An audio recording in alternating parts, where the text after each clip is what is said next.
ഇന്ത്യയിലല്ലേ? UK. അതാണ് പ്രായമാവാത്തത്. ഇന്ത്യക്കാരനല്ല എപ്പോഴും. എത്ര സീലാണ്? 6. അഞ്ചോ ആറുണ്ട്. അല്ല അതിപ്പോ ഉണ്ടോ? അല്ല ഞാനത് അപ്രോക്സിമേറ്റ് 17. ഫസ്റ്റ് പ്രീ ഡിഗ്രി അന്നത്തെ തോറ്റ പഠിച്ചു. പ്രീ ഡിഗ്രി പറഞ്ഞുള്ളൂ, പ്രായം പറഞ്ഞിട്ടില്ല. ഇത്രയും ചെറുപ്പക്കാരനല്ല കേട്ടോ എന്റെ അച്ഛൻ. ഇത്രയും ചെറുപ്പക്കാരനല്ല. വയസ്സ് ഞാൻ തന്നെ അറിയിച്ചല്ലോ, വയസ്സറിയിച്ചു കഴിഞ്ഞു. കഥ ചോദിക്കില്ല, ഇങ്ങനത്തെ ചോദ്യം ചോദിച്ചാൽ ചിലപ്പോൾ കഥ ഞങ്ങൾ പറഞ്ഞു പോകും. ഞങ്ങൾ ദുർബലത. ഞാൻ പറയാം, മുറ്റത്തെ ചിത്രനെ അടപ്പില്ല. മുറ്റത്ത് മുള്ളിയാ മണമില്ല. ഓ ആകപ്പാട് ജയിച്ച നമ്മളല്ല. നീ പോയിക്കോ. ജഗദീഷില്ലാത്ത ഭാഗ്യം. ആ സത്യം, ജഗദീഷനുണ്ടായിരുന്നെ പുറകിരുന്നാ മതിയായിരുന്നു. എല്ലാം പറഞ്ഞു. നല്ല കണ്ടമാനം ടീച്ചർ വന്നിട്ട് നമുക്ക് അതിനെ പറ്റി അറിയാൻ നല്ല പൊട്ടന്മാരായി പോലും. നമ്മളാണ്, നമ്മൾ അഭിനയിക്കുന്നല്ലേ കേട്ടാ, ഒന്നും അറിയാത്ത പോലെ. അങ്ങനെ ഒരു കാലഘട്ടം ഞാൻ ഓർക്കുന്നുണ്ട്. 73 ഓർമ്മയുണ്ട്, കാലഘട്ടം ഓർമ്മയുണ്ട്. പക്ഷെ 1976.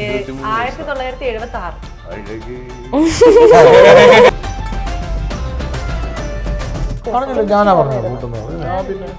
ഞാനും അപർണ്ണ മാത്രം ജയിച്ചോളൂ. ശരിക്കും ജയിച്ച ഞാൻ എന്റെ അച്ഛനും ഭാര്യയ്ക്കും വേണ്ടി ഞാൻ തോറ്റു കൊടുത്തു. അതല്ലേ ചേട്ടാ എന്റെ ജയം.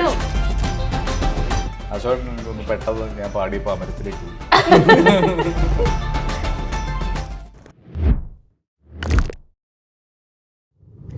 Hello everyone, welcome to Jango space. This is Neha Mathew. ഇന്ന് നമ്മുടെ കൂടെ കിഷ്കിന്ദ കാണ്ഡം എന്ന സിനിമയുടെ വിശേഷങ്ങളായിട്ടുള്ളത് അശോകൻ ചേട്ടൻ, വിജയരാഘവൻ ചേട്ടൻ, ആസിഫിക്ക, അപർണ ബാലമുരളി. സോ 4 പേർക്കും വെൽക്കം ടു ദ ഷോ. അപ്പം നമ്മൾ ഈ ടീസർ നോക്കുമ്പോൾ തന്നെ അതിൻ്റെ അടിയത്തെ കമന്റ്സ് എന്നൊക്കെ പറഞ്ഞു കഴിഞ്ഞാൽ ഭയങ്കരമായിട്ടും പ്രതീക്ഷയോടെ നമ്മൾ നോക്കുന്നത്. ഇപ്പം അടുത്ത സൂപ്പർ ഹിറ്റ്, അടുത്ത ബ്ലോക്ക് ബസ്റ്റർ എന്നൊക്കെ നമ്മൾ കമന്റ്സ് ഫുൾ അങ്ങനെയാണുള്ളത്. And at the same time നമ്മൾ ടീസർ നോക്കുമ്പം കുറേ വിഷയങ്ങൾ, ഇപ്പം റിസർവ് ഫോറസ്റ്റിനെ പറ്റി, നക്സലൈറ്റ്സിനെ പറ്റി, അപ്പം എല്ലാം ഇങ്ങനെ പറഞ്ഞ് നമുക്കൊരു ഐഡിയ തരുന്നുണ്ട്, എന്നാൽ ഐഡിയ തരുന്നില്ല എന്നുള്ള രീതിയിലാണ് ടീസർ ഉള്ളത്. അപ്പോൾ ശരിക്കും പറഞ്ഞു കഴിഞ്ഞാൽ ഇതിൻ്റെ ഒരു ജോണർ, അല്ലെങ്കിൽ ഇത് എന്തിനെ പറ്റിയിട്ടാണ് ശരിക്കും പറഞ്ഞാൽ അഡ്രസ്സ് ചെയ്യുന്നത് ഈ സിനിമ? ഒരു ഫാമിലി ഡ്രാമ ആണ് ഇതിൻ്റെ ഒരു ജോണർ എന്ന് പറയാൻ പറ്റുന്നത്. പക്ഷെ ഈ ഫാമിലി ഡ്രാമ ആയതുകൊണ്ട് തന്നെ അതിൻ്റെ അകത്ത് ഒരുപാട് മിസ്റ്ററി വരുന്നുണ്ട്. പല വീടുകളിലും നമ്മുടെ ഉള്ളിൽ മാത്രം ഒതുങ്ങുന്ന കുറേ രഹസ്യങ്ങളുണ്ട്, നമ്മൾ പുറത്തേക്ക് ഷെയർ ചെയ്യാത്ത. അത് വലിയൊരു കാര്യമല്ലായിരിക്കും, പക്ഷെ അത് നമ്മുടെ സീക്രട്സ് ആണ്. അപ്പം അങ്ങനെ ആ സീക്രട്ട് എന്താണെന്നുള്ളതും അല്ലെങ്കിൽ അതിൻ്റെ വലിപ്പം എന്താണെന്നുള്ളതും ഒക്കെയാണ് ഇതിൽ. ഒരു പോയിന്റ് കഴിയുമ്പോൾ ഇതിനൊരു ത്രില്ലർ സ്വഭാവം വരുന്നുണ്ട്. റിലേഷൻഷിപ്സിനെ പറ്റി പറയുന്നുണ്ട്, അച്ഛനും മകനുമായിട്ടുള്ളതും വൈഫുമായിട്ടുള്ളതും സഹോദരനായിട്ടുള്ളതും ഒക്കെ ആയിട്ടുള്ള റിലേഷൻഷിപ്പിനെ പറ്റി പറയുന്നുണ്ട്. എല്ലാം പറഞ്ഞു പോകുന്നുണ്ട്. നമുക്ക് ഒരു വീടാണ് എസ്റ്റാബ്ലിഷ് ചെയ്യുന്നത്. അപ്പോൾ അതുപോലെ തന്നെ ഇപ്പോൾ വിജയരാഘവൻ ചേട്ടൻ ചെയ്യാത്തതായിട്ടുള്ള ക്യാരക്ടേഴ്സ് ഇല്ല, എല്ലാ രീതിയിലുള്ള ക്യാരക്ടേഴ്സും ചെയ്ത ഒരാളാണ് വിജയരാഘവൻ ചേട്ടൻ. അപ്പം ഇതിൻ്റെ അകത്തുള്ള എനിക്ക് തോന്നിട്ടില്ല നമുക്ക് കാണുമ്പോൾ എന്ത് ടൈപ്പ് ചെയ്തുകൊണ്ടിരിക്കുന്നു. അപ്പം നമുക്ക് കാണുവാണെങ്കിലും എല്ലാ ടൈപ്പ് ഓഫ് ക്യാരക്ടേഴ്സും ചെയ്തുകൊണ്ടിരിക്കുന്ന ഒരാളാണ് വിജയരാഘവൻ ചേട്ടൻ. അപ്പം ഇതിൻ്റെ അകത്തുള്ള ഈ ക്യാരക്ടറിലുള്ള ഡിഫറൻസ് എന്തായിരിക്കും? അല്ലെങ്കിൽ ഇപ്പോൾ ഒരു പുതുമ തോന്നിക്കുന്ന ഒരു ക്യാരക്ടറാണോ, എങ്ങനെയാണ്? ഞാനീ പറഞ്ഞ അച്ഛൻ ഈ പറഞ്ഞ പോലെ കുറേ കഥാപാത്രങ്ങൾ ചെയ്തിട്ടുണ്ട്. പക്ഷേ അതിൽ നിന്നൊക്കെ വ്യത്യസ്തമായൊരു ഒരു മാനസികാവസ്ഥയുള്ള ഒരാളാണ്. അത് ശരിക്കും ഡിഫൈൻ ചെയ്യാൻ പറ്റും. അങ്ങനെയാണ് സ്ക്രിപ്റ്റിൻ്റെ ഗുണമാണത്. ഒരു കൂടുതൽ സംസാരിക്കുന്നൊന്നുമില്ല. വലിയ ഒരുപാട് ഡയലോഗ്സ് വളരെ കുറവാണ് എൻ്റെ ക്യാരക്ടർ. അതായത് വളരെ ഒരു എല്ലാം ഒരു ഇൻട്രാവേർട്ടഡ് ആയിരുന്നു, അങ്ങനെ വേണം പറയാം. ഇൻട്രാവേർട്ടഡ് അല്ല, പക്ഷെ അങ്ങനെ ഒരു പ്രത്യേക അധികം ആൾക്കാർ കൂടുതൽ സംസാരിക്കുകയോ ഒന്നും ചെയ്യുന്ന ആളല്ല. അതിൽ പ്രത്യേക സ്വഭാവം കൊണ്ടുമൊക്കെ. ഇത് മിലിറ്ററിയിലായിരുന്നു, അതിൻ്റേതായ ചിട്ടയും വട്ടങ്ങളൊക്കെ ഉണ്ട്. അപ്പോൾ എല്ലാം വളരെ കൃത്യമായിട്ട് കാര്യങ്ങൾ ചെയ്യുന്ന ഒരു ക്യാരക്ടറാണ്. അങ്ങനെയുടെ ജീവിതത്തിൽ വന്ന് സംഭവിക്കുന്ന കുറേ അവസ്ഥകളാണ്. ആസിഫ് പറഞ്ഞത് അച്ഛൻ മകൻ ഒരു കഥയാണിത്. അതിനോടൊപ്പം ഈ മകനും മകൻ്റെ ഭാര്യ, അതിൻ്റെ ഒരു ഫാമിലി നടക്കുന്നതാണ്. പക്ഷേ നമുക്ക് എല്ലാവർക്കും റിലേറ്റ് ചെയ്യാൻ പറ്റുന്നൊരു കഥയുണ്ട്. പ്രേക്ഷകൻ കാണുമ്പോൾ എല്ലാവർക്കും അയ്യോ, അങ്ങനെ എല്ലാവർക്കും പെട്ടെന്ന് അവനവൻ്റേതായിട്ട് തോന്നാവുന്ന സന്ദർഭങ്ങൾ ഒരുപാടുണ്ട്. ഓരോ സീൻ കഴിയുന്നതോറും അടുത്ത സീൻ എന്താണ് ഉദ്വേഗം ഉണ്ടാകുന്ന വിധത്തിലാണ് Excitement ഉണ്ടാവും. ഇത്രയും ചെറുപ്പക്കാരനല്ല കേട്ടോ എന്റെ അച്ഛൻ. അല്ല. ഇത്രയും ചെറുപ്പക്കാരനല്ല. നമ്മൾ ശ്രദ്ധിക്കണം, വിജയരാഘവൻ ചേട്ടൻ ഇപ്പോഴാണെങ്കിലും ഭയങ്കര ചെറുപ്പവും ഭയങ്കര ഞാനിങ്ങനെ ചെറുപ്പം നടക്കുന്നറിയോ, ഈ വയസ്സോടെ നടന്നു കഴിഞ്ഞാല് പിന്നെ എന്നെ അതിനല്ലേ വിളിക്കുള്ളൂ, വയസ്സക്കാരനല്ലേ വിളിക്കുള്ളൂ. അല്ല ഇപ്പോഴാണ് അത്രത്തോളം വയസ്സുണ്ടോ? അല്ല വയസ്സ് ഞാൻ തന്നെ അറിയിച്ചല്ലോ, വയസ്സറിയിച്ചു കഴിഞ്ഞു. അങ്ങനെയല്ലേ പറഞ്ഞ, പക്ഷെ എന്നാലും അപ്പൊ അതുപോലെ അശോകൻ ചേട്ടൻ ഇതിനു മുമ്പ് കാണുമ്പോൾ പാലും പഴവിന്റെ ഇന്റർവ്യൂവിനാണ് നമ്മൾ കണ്ടത്. അപ്പൊ ആ ക്യാരക്ടറിനെ പറ്റി പറഞ്ഞപ്പോൾ ഭയങ്കര കോമഡി ആയിട്ടുള്ള ഇച്ചിരി പഞ്ചാരയൊക്കെ അടിക്കുന്ന ഒരു ക്യാരക്ടർ ആയിരുന്നല്ലോ. അപ്പം ഇതിന്റെ അകത്ത് അതുപോലെ അശോകൻ ചേട്ടന്റെ ക്യാരക്ടറിനെ പറ്റിയിട്ട് പറയാം, എങ്ങനെയാണ് ഇതിനകത്ത് പഞ്ചാരയല്ല, അല്ല നേരെ തിരിച്ചാണ്. നേരെ തിരിച്ചാണ്. വളരെ വളരെ സീരിയസ് ക്യാരക്ടറാണ്. ഒരു പോലീസ് കോൺസ്റ്റബിളാണ്.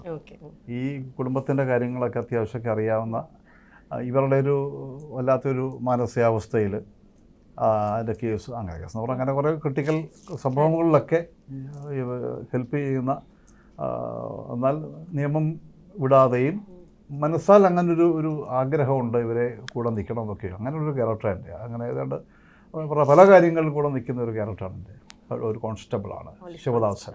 നമ്മുടെയൊക്കെ വീട്ടിൽ എന്ത് തീരുമാനം എടുക്കുന്നതിന് മുന്നേ അഭിപ്രായം ചോദിക്കുന്ന ഒരാളുണ്ടാവുമല്ലോ, അങ്ങനത്തെ ഒരാളാണ്. ആസിഫോട്ടൊക്കെ വലിയ കണക്ഷനുള്ള ഒരു ക്യാരക്ടർ അതിനകത്ത്. എന്ത് ആവശ്യം വന്നാലും ആദ്യം വിളിക്കുന്നതും അഭിപ്രായം ചോദിക്കുന്നതും ഏട്ടനോടാണ്. നല്ല പോസിറ്റീവ് ക്യാരക്ടറാണ്, നല്ല ക്യാരക്ടറാണ്. പോസിറ്റീവ് ഒന്നും അതുകൊണ്ട് മാത്രമല്ല, നല്ല ക്യാരക്ടറാണ്. അപ്പൊ നമ്മുടെ പഞ്ചുമിഠായി ഇവിടെ ഉണ്ട്.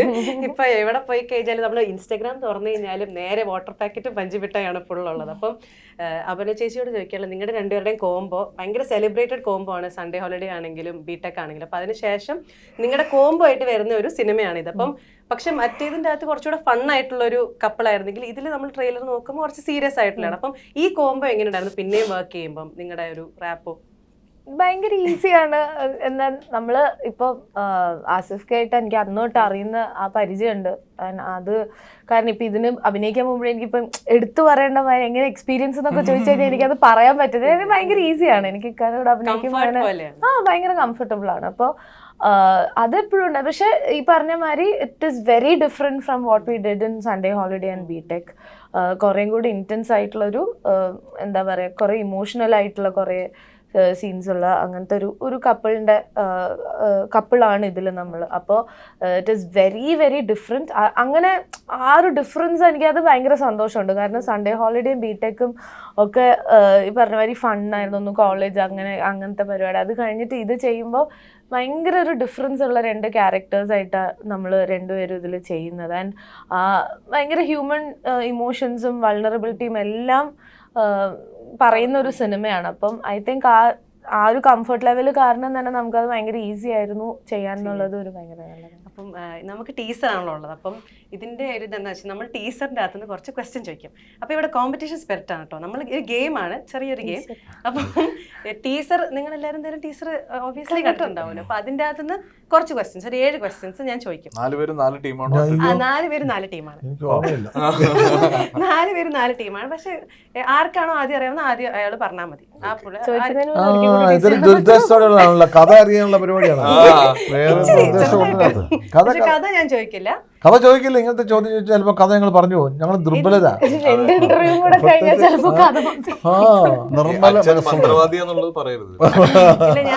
നിങ്ങൾ സൂക്ഷിച്ച് ആൻസർ പറഞ്ഞാൽ മതി, പക്ഷെ വേഗം പറയണം. കാരണം ആരാണ് ആദ്യം പറയുന്നത് ജയിക്കും. അപ്പം ടീസർ വെച്ചിട്ടുള്ള ക്വസ്റ്റ്യൻസ് ആണ് കേട്ടോ. അപ്പൊ ഒന്നാമത്തെ ഭയങ്കര ഈസിയാണ്. ഞാൻ ഈ ഗെറ്റപ്പ് ഒക്കെ കൊടുത്തു കഴിഞ്ഞാൽ ടഫ് ഒന്നുമല്ല, ഭയങ്കര ഈസിയാണ്.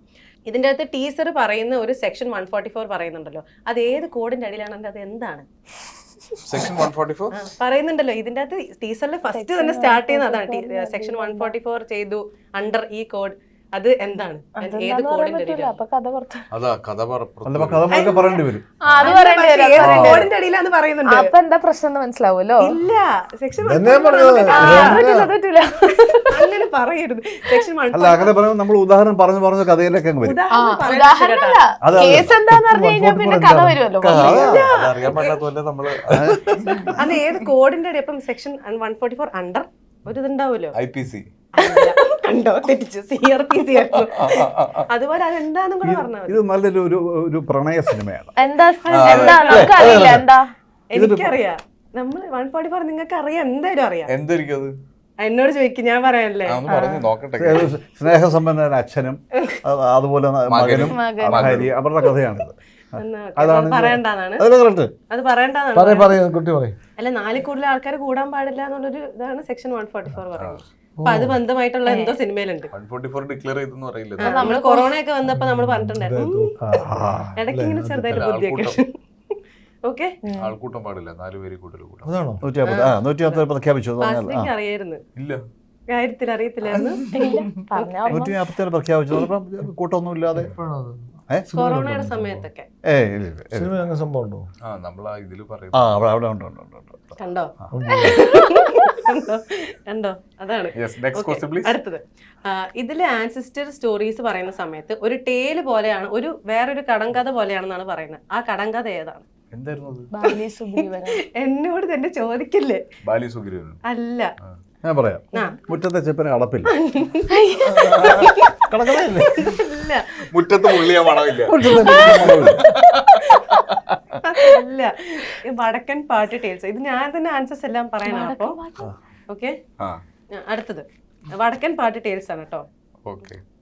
എന്ത് വിചാരിച്ചു? ഇതിന്റെ ഉത്തരവാണോ വടക്കൻ പാട്ട് ടേൽസ്? ടീച്ചറിൽ പറയുന്നുണ്ട് ഈ വടക്കൻ പാട്ട് ടേൽസ് പോലെയാണ് ആൻസിസ്റ്റർ സ്റ്റോറീസ് ഉള്ളതെന്ന് പറഞ്ഞിട്ട്. അച്ഛനെ പറ്റി പറയില്ലേ, ഞാൻ നിന്നോട് പറയാം. അപ്പൊ എല്ലാം അറിയാം. അച്ഛന്റെ ഹിസ്റ്ററി പറയുന്നത് നിലമ്പൂർ കോടതി. അടുത്തത്, അപ്പൊ ഇതിന്റെ അകത്ത് ആ കാട്ടില് 2 ഒരു മങ്കീസിന്റെ പറഞ്ഞിട്ട് അതൊഴികെ ബാക്കി എല്ലാവരും ഒരു ആൻസർ പറഞ്ഞു. ഓക്കെ, ഫൈൻ, ആകപ്പാട് ജയിച്ച നമ്മളല്ല. നീ പോയിക്കോ. ജഗദീഷില്ലാത്ത ഭാഗ്യം. സത്യം, ജഗദീഷുണ്ടായിരുന്നെ പുറകിരുന്നാ മതിയായിരുന്നു. എല്ലാം. ഓക്കെ, അടുത്തത് ആസിഫിക്ക്. ഇത് സിമ്പിൾ ആണ്, ആസിഫിക്ക് എന്തെങ്കിലും ആൻസർ ചെയ്യാൻ പറ്റേണ്ടതാണ്. ആസിഫിക്ക് ജോലി ചെയ്യുന്ന സ്ഥലത്ത് ഒരു ഷോട്ട് ഉണ്ട്, അതിന്റെ അകത്ത് ആസിഫിക്ക് ഇട്ടേക്കുന്ന ID കാർഡിന്റെ കളർ ബ്ലൂ അല്ല. ടാഗ് ബ്ലൂ അല്ലേ? അല്ല, ബ്ലൂ ആണ് എന്റെ ബ്ലൂ ഓർമ്മ. വൈറ്റും അല്ലേ? ബ്ലൂ അല്ല, അന്ന് കളർ ഗ്രേഡ് ചെയ്തപ്പോ കളർ മാറിപ്പോയാ. ഡാർക്ക് ബ്ലൂ അല്ലേ? അല്ലേ? ഡാർക്ക് ബ്ലൂ അല്ലേ? Dark green. ശരിയാ, ഫോറസ്റ്റിന്റെ. അപ്പൊ ഡാർക്ക് ഗ്രീൻ ആണ്. Okay, dark. അപ്പം ഇതുവരെ അപർണയ്ക്ക് മാത്രം. ഞാൻ ഒരു പ്രാവശ്യം ടീച്ചർ കണ്ടുള്ളൂ കേട്ടോ. പക്ഷേ ഇത് നമ്മൾ ചുമ്മാ കോമ്പറ്റീഷൻ ആണല്ലോ. നല്ല കണ്ടമാനം നമ്മളെ ടീച്ചർ വന്നിട്ട് നമുക്ക് അതിനെ പറ്റി അറിയാൻ നല്ല പൊട്ടന്മാരായി പോലെ നമ്മളാണ്. നമ്മൾ അഭിനയിക്കുന്നല്ലേ കേട്ടാ, ഒന്നും അറിയാത്ത പോലെ. ഞങ്ങൾ ഇരുന്നൊരു 10-20 തവണ കണ്ടിട്ടാണല്ലോ ഈ ക്വസ്റ്റ്യൻസ് ഒക്കെ. ഞാൻ ആകപ്പാടെ ഒരു പ്രാവശ്യം കണ്ടുള്ളൂ. അപ്പൊ പ്രശ്നമില്ല, ഞങ്ങളിങ്ങനെ ഇരുന്ന് കുത്തിയിരുന്ന് കണ്ടിട്ടായതുകൊണ്ടാണ് ഞങ്ങൾക്ക് ഇത്ര ഇത്. ഓക്കെ, അടുത്തത് നക്സൽ മൂവ്മെന്റ്സ് ഏത് ഇയറിലാണ് സ്ട്രോങ് ആയിട്ടുള്ളത് എന്ന് ഇതിനകത്ത് പറയണത്?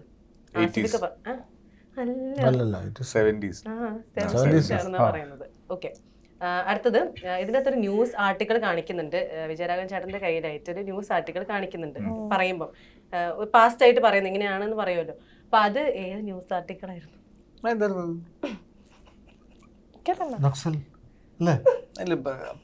ചേട്ടന്റെ കയ്യില് പത്രമുണ്ട്, നിലമ്പൂർ അല്ലേ? അതാണ് ഹെഡ്ലൈൻ. അതാ നിലമ്പൂർ എന്തോ നിലമ്പൂർ ഐഷ.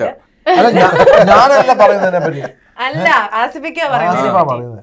പക്ഷെ പേപ്പർ കട്ടിങ്, പേപ്പർ കട്ടിങ് ഇങ്ങനെ വെച്ചിട്ട് ഒരു ഷോട്ട് ഉണ്ട് അതിനകത്ത്. പേപ്പർ കട്ടിങ്ങിന്റെ മുകളിൽ ഏത് പേപ്പറാണ് പറയുന്നത്? നിലമ്പൂർ കാട്ടിൽ അല്ലേ?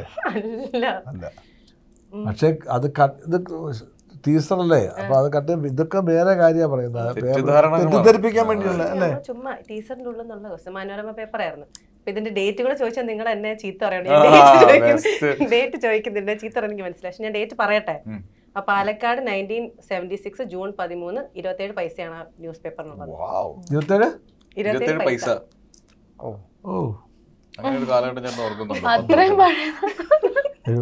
ഓർമ്മയുണ്ട്, കാലഘട്ടം ഓർമ്മയുണ്ട്. പക്ഷെ 1976 ആ സമയത്തെ പേപ്പർ.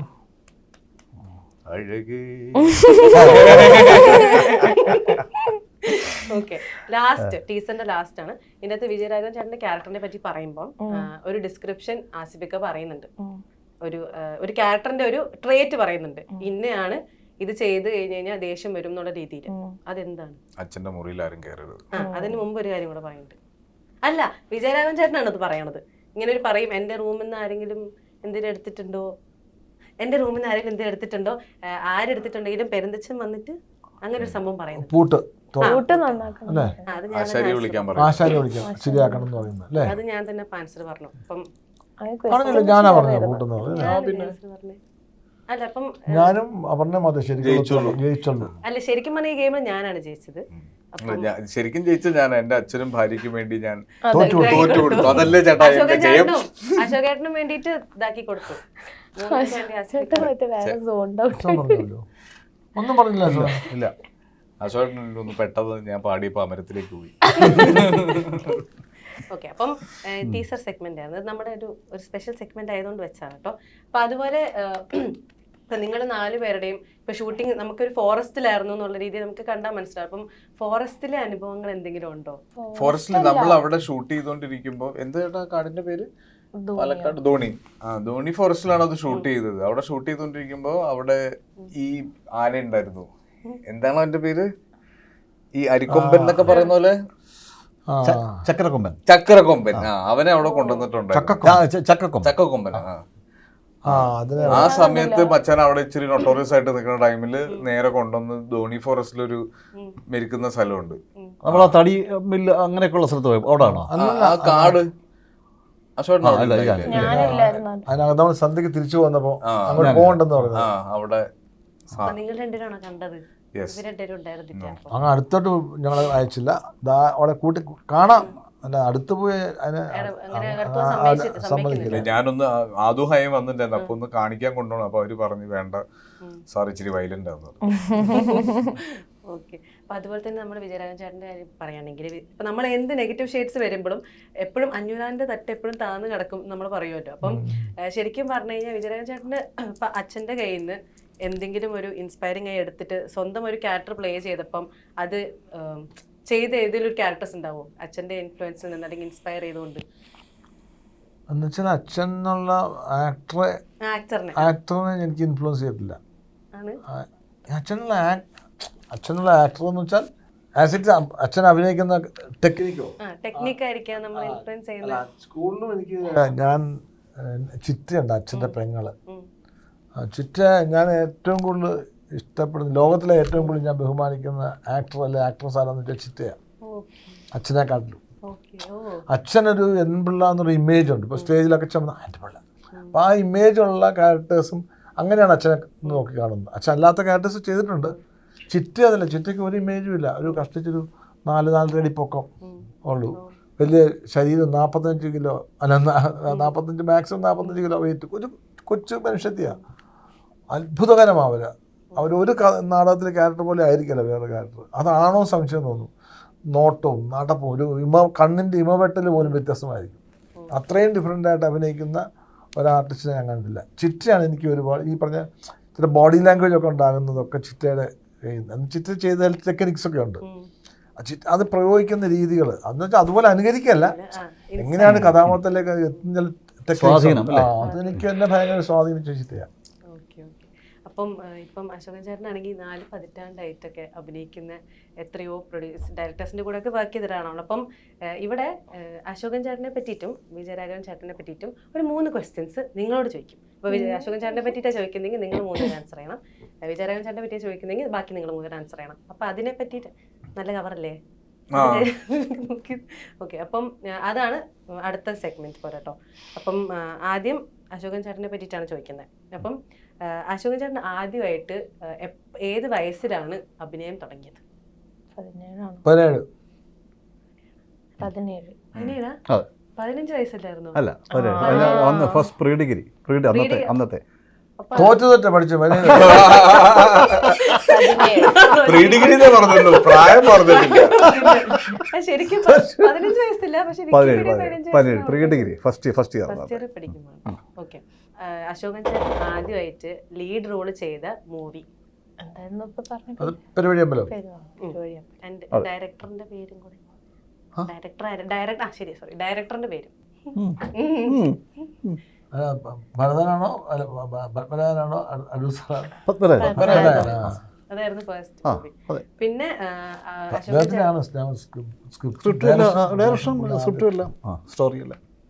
നോവലായിരുന്നു. അതെ, പുള്ളി ആദ്യം ഡയറക്ട് ചെയ്ത പടം അതല്ലേ? അതെ. പിന്നെ അശോകൻ ചേട്ടൻ സീരിയലിൽ അഭിനയിച്ചിട്ടുണ്ട്. അപ്പൊ എത്ര സീരിയലിൽ അഭിനയിച്ചിട്ടുണ്ട്? ഒരു ഏകദേശം കൗണ്ട് പറഞ്ഞു. അങ്ങനെ പോലും അറിയില്ല അത്. അത് ചോദിച്ചിട്ട് കാര്യമില്ല. അല്ല എന്നാലും എത്ര സീരിയൽ അഭിനയിച്ചുണ്ട്? 6. 5-6 അല്ല, 5 6 അല്ല, അല്ല അതിപ്പോ കറക്റ്റായിട്ട് നോക്കണം. ഞാൻ ഉറപ്പിച്ചപ്പോ മലയാളത്തിലൊരു 6 ഉണ്ടാവും, തമിഴിൽ 2 തമിഴ് ചെന്നൈയിൽ സെറ്റിൽ പക്ഷെ അങ്ങനെ സെറ്റിൽ ചെയ്ത തമിഴ് എട്ടനേ ഉള്ളൂ. പക്ഷെ വിക്കിപീഡിയയിൽ 14 സീരിയൽ ഉണ്ടോ? അല്ല ഞാനത് അപ്രോക്സിമേറ്റ്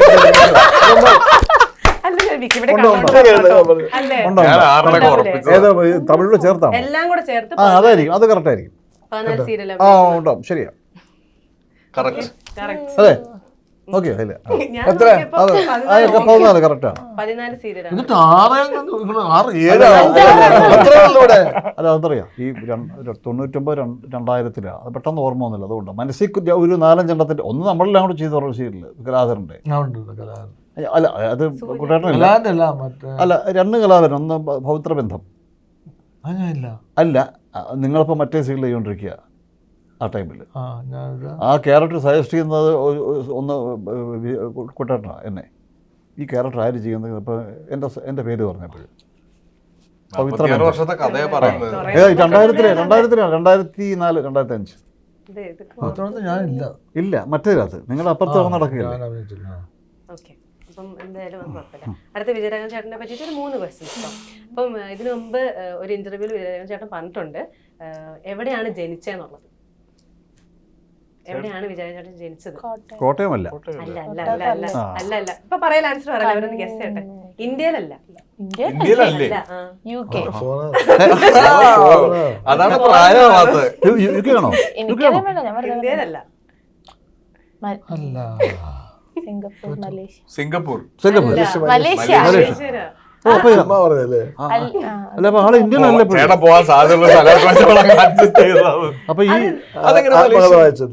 അച്ഛൻ അവിടെ. ശരി. അതെങ്ങനെയാണ് അത് വന്നത്? ആ സമയത്ത് അച്ഛൻ അവിടെ മലേഷ്യയിൽ ജോലി അന്വേഷിച്ച് പോയി. അങ്ങനെ ഞാൻ അവിടെയാണ്. ഇന്ത്യക്കാരനല്ല എപ്പോഴും. പക്ഷെ അവിടുത്തെ ഒരു കടലാസ് പോലും എൻ്റെ ഇല്ല. അല്ല ഉണ്ടായിരുന്നെങ്കിൽ എനിക്ക് അവിടെ സിറ്റിസൺഷിപ്പ് ഇല്ലേ. ഇപ്പൊ ഈ കടയ്ക്ക് അവർ ഡിക്ലെയർ ചെയ്തു അവിടെ ആര് ജനിച്ചാൽ കടലാസ് വല്ലതും മതി, ഒന്നുമില്ല. അടുത്ത ക്വസ്റ്റ്യൻ. ഇപ്പം ഒരു സിനിമ അതിന്റെ സീക്വലും ഉണ്ട്. ഓക്കെ, അപ്പം സെക്കൻഡ് പാർട്ട് ആയിട്ടുണ്ട്. അപ്പൊ 2 സിനിമയിലും ഡിഫറെന്റ് ക്യാരക്ടേഴ്സ് ആയിട്ട് വിജയരാഘവൻ ചേട്ടൻ അഭിനയിച്ചിട്ടുണ്ട്. അത് നോട്ട് ചെയ്തിട്ടുണ്ടായിരുന്നു നമ്മള്. ഓക്കെ, 2 സീക്വലാണെങ്കിലും ഫസ്റ്റ് മൂവി സെക്കൻഡ് മൂവിയിൽ ടോട്ടലി ഡിഫറെന്റ് ക്യാരക്ടേഴ്സ് ആയിട്ട്. ഒരു ക്ലൂ പറയാനാണെങ്കിൽ ഫസ്റ്റ് സിനിമേൻ്റെ അകത്ത് വിജയരാഘവൻ ചേട്ടന്റെ ക്യാരക്ടർ മരിച്ചു പോകുന്നുണ്ട്. സെക്കൻഡ് സീക്വലില് പക്ഷെ വേറൊരു ക്യാരക്ടർ ആയിട്ടാണ് ഉള്ളത്. എത്ര കൊല്ലം മുമ്പത്തെ? കുറേ കൊല്ലം, കുറച്ചധികം. പക്ഷെ ഭയങ്കര ഹിറ്റായ ഒരു സിനിമയാണ്. അല്ല, രാംജി സിനിമ ഒരു സിനിമ. ഒരു സിനിമയുടെ സെക്കൻഡ് പാർട്ടില് ഫസ്റ്റ് പാർട്ടില് 2 ക്യാരക്ടേഴ്സ് ആയിട്ട്. ഫസ്റ്റ് പാർട്ടിൽ ഒരു ക്യാരക്ടർ, സെക്കൻഡ് പാർട്ടിൽ ഒരു ക്യാരക്ടർ. സുരേഷ് ഗോപി പടം. അതെ അതെ അതെ അതെ. അല്ല, ആ പേര് റിക്കളക്ട് ചെയ്യണം. ഈ പടം സുരേഷ് ഗോപി അഭിനയിച്ചു വന്നിരിക്കുന്നത്. കമ്മീഷണാണോ?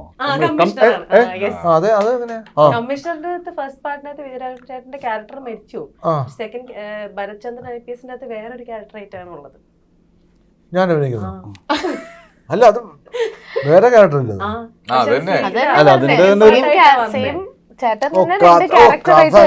ഭരചന്ദ്രൻ വേറൊരു ക്യാരക്ടർ ആയിട്ടാണ്. പക്ഷെ അതപ്പോ അശോകൻ ചേട്ടൻ കറക്റ്റ് ആയിട്ട് പറഞ്ഞു. അപ്പൊ ഇതിപ്പോ പ്രൈസ് വല്ലതും ഉണ്ടോ? അവസാനത്തെ നേരത്തെ പോകാൻ ചേട്ടൻ. നേരത്തെ പോവാം. അപ്പം ലൈക്ക് അവസാനം റാപ്പപ്പ് ചെയ്യുന്നതിന് മുമ്പ് ഇതിന്റെ ഈ പക്ഷെ ഇവരെ 2 പേരെ പറ്റി ഞാൻ പറയേണ്ട ഒരു കാര്യമുണ്ട്.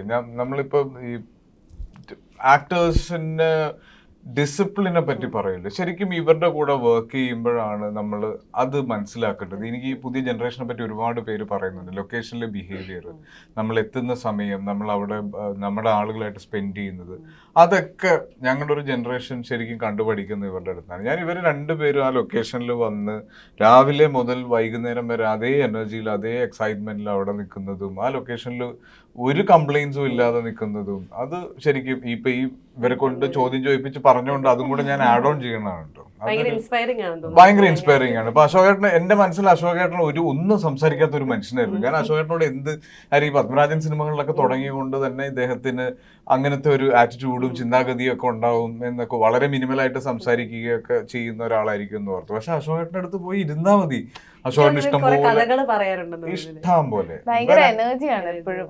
രണ്ടുപേരും കണ്ടു. ഞാൻ അത് ഞങ്ങളുടെ ജനറേഷനിലെ ആക്ടേഴ്സിന് ഇപ്പൊ നമ്മൾ ഏറ്റവും കൂടുതൽ കംപ്ലൈന്റ് കേൾക്കുന്ന കാര്യങ്ങൾ അതൊക്കെയാണ്, ലൊക്കേഷനിലെ ബിഹേവിയറിനെ പറ്റിയിട്ടും ആറ്റിറ്റ്യൂഡിനെ പറ്റിയിട്ടും ഒക്കെ. അപ്പൊ അത് ഇവര് അല്ല, അതിന് ഒന്ന് രണ്ട് കാരണങ്ങളാണ്. നീ പറഞ്ഞ ഇന്നത്തെ പോലത്തെ സൗകര്യങ്ങളൊന്നും ഇല്ലല്ലോ. പക്ഷെ ആ സൗകര്യങ്ങൾ നമുക്കത് മതി. അതൊന്ന് ആസ്വദിച്ചു. എന്നെ സംബന്ധിച്ചിടത്തോളം ഞാൻ ഈ നാടക വണ്ടിയിൽ സെറ്റും എല്ലാം വെച്ച് കെട്ടി ഒരു സ്ഥലത്ത് നാടകം കളിക്കാൻ പോകുന്നു, അവിടെ ചെന്ന് സെറ്റ് ഇറക്കി എല്ലാം കെട്ടി കർട്ടൻ കെട്ടുന്നു, മറ്റേ കെട്ടുന്നു ഒക്കെ ഞാനും ഒക്കെ കൂടെ നിന്നാണ് നോക്കുക. എനിക്ക് എല്ലാ പണി അറിയാം. അപ്പോൾ കർട്ടൻ കെട്ടാൻ ആളൊക്കെ ഉണ്ട്. പക്ഷേ അവൻ്റെ എന്തെങ്കിലും കുറ്റങ്ങളും കുറവൊക്കെ കണ്ട് നാടകം കളിച്ചു, ആൾക്കാരുടെ അഭിപ്രായം കണ്ട് കാശും മേടിച്ചു, അതെല്ലാം തിരിച്ചു വെച്ച് കെട്ടി തിരിച്ചു പോരുന്നു. അപ്പോൾ ചിലപ്പം ഭക്ഷണം നല്ല ഭക്ഷണമായിരിക്കില്ല, ചിലപ്പം പൊതിച്ചോറായിരിക്കും കിട്ടുന്നത്. അങ്ങനെ നമുക്ക് കിട്ടുന്ന സൗകര്യങ്ങളിൽ പക്ഷേ എന്നാലും നാടകം കളിക്കുമ്പോൾ ഒരു നമ്മളൊരു സന്തോഷമുണ്ടല്ലോ, നമ്മൾ കലാകാരൻ എന്നുള്ള രീതി, അത് ശരിക്കും ആസ്വദിച്ചിട്ടുണ്ട്. പിന്നീട് ഈ പറഞ്ഞ അങ്ങനെ പിന്നീട് സൗകര്യങ്ങൾ കൂടി ഈ പറഞ്ഞ സിനിമ വന്നപ്പോഴും സൗകര്യങ്ങൾ ഇതുപോലെ കാരവനില്ല, ഏതെങ്കിലും വീട്ടിൽ കൊണ്ടിരുന്നു. ഈ പറഞ്ഞ ഇപ്പം നമ്മൾ പലതും പറയുന്നില്ലേ, മൂത്തൊഴിക്കാൻ സൗകര്യമില്ല, മറ്റ് അന്നും അങ്ങനെ തന്നെയാണ്. അപ്പം അങ്ങനത്തെ ഒരുപാട് അനുഭവങ്ങളിലൂടെയാണ് വന്നത്. നമ്മൾ സൗഭാഗ്യങ്ങളുള്ള ഒന്നുമില്ലാതെ വെളിയിരുന്ന് ഭക്ഷണം കഴിക്കുക, ഈ പിന്നെ ചൂടുകാരണത്തിൽ ഭക്ഷണം കഴിക്കുക അവസരങ്ങളിൽ അവിടെ വന്നപ്പോൾ അത് സുഖമായി. അന്ന് ആ വിഷമൊന്നും അനുഭവിച്ചില്ല. കൊച്ചു വീട് ഷൂട്ടിങ്ങാണ്, അവിടെ ഏതെങ്കിലും കോണ്ടൊക്കെ 2 കസേര കിട്ടില്ല. എപ്പോഴും ഇവരെ കാരണം നമ്മൾ ഷൂട്ട് ചെയ്ത വീടും ആംബിയൻസും ഒരുപാട് മരങ്ങളൊക്കെ ഉള്ളതാണ്. എപ്പോൾ നോക്കിയാലും ഒറ്റയ്ക്കാണെങ്കിൽ ഒറ്റയ്ക്ക് കസേരയിട്ട് മാറിയിരിക്കുന്നു, സംസാരിക്കാൻ ആളുണ്ടെങ്കിൽ സംസാരിച്ചുകൊണ്ടിരിക്കുന്നു. നമുക്ക് ഇവര് രണ്ടുപേരും ഉണ്ടെന്നോ ഇത്രയും സീനിയേഴ്സ് ആണെന്നോ അവരെ നമ്മൾ അറ്റൻഡ് ചെയ്യണമെന്നോ അങ്ങനെ ഒന്നും ഒരു രീതിയിലും ബോധർ ചെയ്യാത്ത ഭയങ്കര. അതല്ല, നമ്മളൊരു അതൊരു ജോലിയുടെ ഭാഗമല്ല. നമ്മൾ ജോലി ചെയ്യുമ്പോൾ ജോലി ചെയ്യുക, അതിൻ്റെ ഒരു അത് തീർക്കാന്നുള്ളതാണ്. അവിടെ ചില പ്രശ്നങ്ങളൊക്കെ ഉണ്ടായെന്ന് വരും. അതാ ശീലം കൊണ്ടാ കേട്ടോ, ഇങ്ങനത്തെ വർഷങ്ങളായുള്ള ശീലമല്ലേ അത്. ഒരുപാട് ഇപ്പൊ ഇതിൻ്റെ അകത്ത് ഒരു സീക്വൻസ് ഉണ്ട്, അച്ഛൻ പ്ലേറ്റ് തട്ടിക്കളയുമ്പോൾ ഭക്ഷണം തെറിച്ചു പോകുന്നുണ്ട്. അപ്പൊ ഇവര് ഷോർട്ടിൽ കൊണ്ടുവച്ചത് ചപ്പാത്തി ആയിരുന്നു. അപ്പൊ കുട്ടേട്ടൻ ഇങ്ങനെ നോക്കിയിട്ട് പറഞ്ഞു കുറച്ച് ചോറ് കിട്ടുമോ എന്ന് ചോദിച്ചു. അപ്പൊ ഞാനും ഇങ്ങനെ എന്തിനാ കേട്ടാ ചോറ് എന്ന് ചോദിക്കുമ്പോ ചോറാണെങ്കിൽ അത് അങ്ങനെയൊക്കെ ചിന്തിക്കാൻ തോന്നുന്നതും എക്സ്പീരിയൻസ് അത് നമ്മളെല്ലാവരും അപ്പൊ തന്നെ ബാഹുലിന്റെ അടുത്ത് അസിക്ക് അത് കറക്റ്റ് ആണെന്ന് പറഞ്ഞാൽ അത് ചോറ് കൊണ്ടുവച്ച് ആ പ്ലേറ്റിൽ ഇങ്ങനെ തട്ടുമ്പോൾ ചോറ് ഇങ്ങനെ തെറിച്ചു പോകുമ്പോൾ അത് കണ്ടുകൊണ്ടിരിക്കുന്ന എന്റെ മകനുണ്ട് എന്നൊക്കെ പറയുന്ന കുറെ സീക്വൻസസ് ആണ്. അപ്പൊ അതിനൊക്കെ ആ ഒറ്റ സജഷൻ കാരണമുള്ള ആഡ് ഓൺസ് ആണ്. അതൊക്കെ നമുക്ക് പെട്ടെന്ന് തോന്നുന്ന, അത് അഭിനയിക്കുമ്പോഴും ചില കാര്യങ്ങൾ നമ്മൾ മുൻകൂട്ടി തീരുമാനിക്കുന്നതല്ല, അന്നേരം കിട്ടും. അത് ഈ പറഞ്ഞ മാതിരി എന്തൊരു ഭാഗ്യമോ എപ്പോഴും അത് എനിക്ക് എന്തെങ്കിലും കിട്ടും അന്നേരം, ഞാൻ പ്രതീക്ഷിക്കാതെ. ഹൈലൈറ്റ് ആയി മൊത്തം ആ സീനിന് അത് കുറച്ചും കൂടി ഗുണം ചെയ്യും. അപ്പൊ എന്തായാലും എല്ലാവിധ ആശംസകളും നേരാണ് സിനിമയ്ക്ക്. തിയേറ്ററിൽ തന്നെ അടിപൊളിയായിട്ട് നല്ല ക്യാരക്ടേഴ്സ് ആയിട്ട് നമുക്ക് എല്ലാവർക്കും ഓഡിയൻസും വളരെയധികം ഇഷ്ടപ്പെടും എന്നുള്ള ആശംസയുണ്ട്. അപ്പം thank you so much for joining. Thank you.